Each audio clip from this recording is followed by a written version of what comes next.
Jóvenes de Mercadotecnia 2, buenas tardes, bienvenidos al cierre de la semana, para nosotros la semana número 3.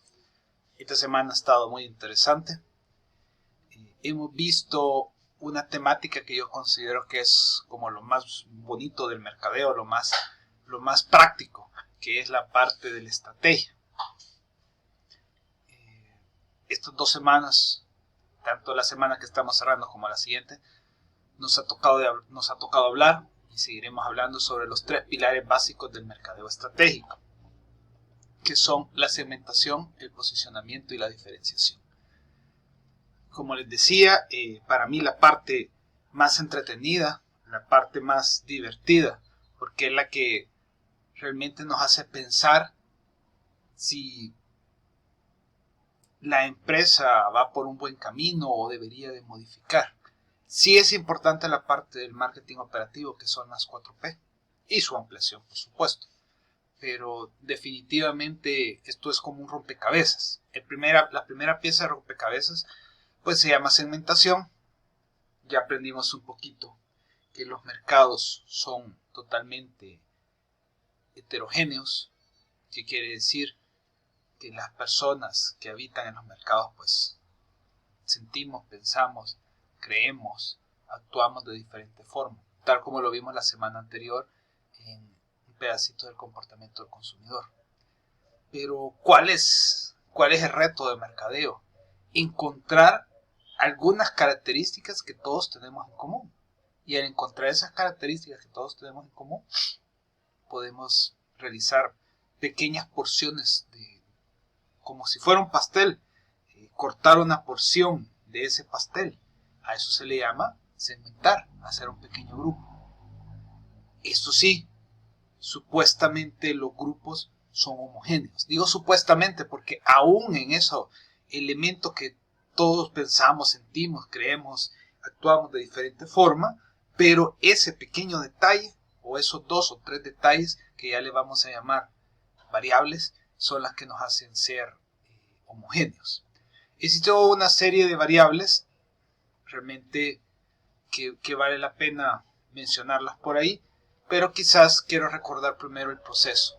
El proceso es, comenzamos con identificar las variables por las cuales yo quiero segmentar, luego desarrollo un perfil, comentarles por ahí que en nuestro examen de esta unidad les voy a hacer un pequeño cuestionamiento de eso, de que realmente cómo debería definir un perfil. Ya tienen una pregunta de examen. Luego definir el público objetivo, valorando qué segmento realmente conviene, qué no, cuál es el más atractivo, cuál es el no, el más rentable, el menos rentable. Y después pasamos a la segunda piecita de rompecabezas, que es el posicionamiento, que es lo que vamos a estar platicando a partir del día de mañana. ¿Cuáles son las variables o criterios? Los clásicos, los geográficos, los demográficos, los psicográficos y algún por ahí que son como más especiales, que se llama comportamiento de compra. No profundizamos más en alguna de estas variables, realmente porque esto nos llevaría por lo menos la mitad de la materia. Pero por ahí les voy a buscar un documento pequeño de unas 2 o 3 páginas donde incluyen algunos criterios adicionales. Luego, pensando en que vamos rumbo a la segunda pieza que se llama posicionamiento, consideré de que era importante hablarles un poquito de una herramienta que se ha utilizado por lo menos de hace unos 30 años, 20, 30 años. Recuerdo que cuando estudié en Costa Rica en la materia de comportamiento organizacional veíamos las neurociencias, la neuroprogramación. Entonces, de ese tiempo para acá, digamos, estoy hablando de ya por el 2000, yo lo vi como en el 2003 y ya tenía como unos 6 o 7 años de estar en ebullición. Entonces, quizás el área de mercadeo, con tanta influencia que tenemos de la parte de la psicología, tomó a bien utilizar esta herramienta y comenzarla a aplicar. Esta es una pequeña introducción que hicimos al neuromarketing.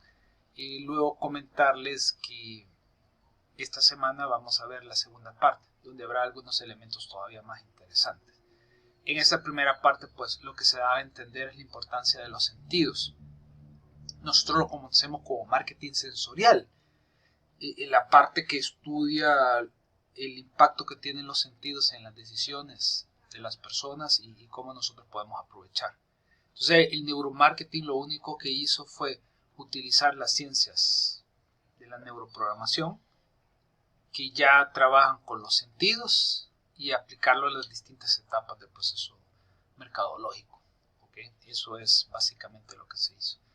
Y pienso que la presentación estaba muy interesante, había bastantes ejemplos por separado de los diferentes sentidos. Por ejemplo, aquí estaba la importancia de los colores, la personalidad. Hay un área del mercadeo que también nosotros la conocemos dentro de la variable promocional, que se llama el merchandising. El merchandising que no es algo nuevo tampoco, pero toma algunos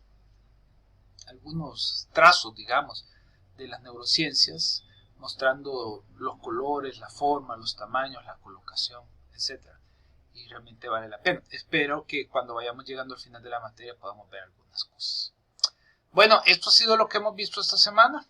Espero que la hayan disfrutado. Como les digo, a mí me gusta más la área estratégica que la área operativa, aun cuando la importancia de la parte operativa.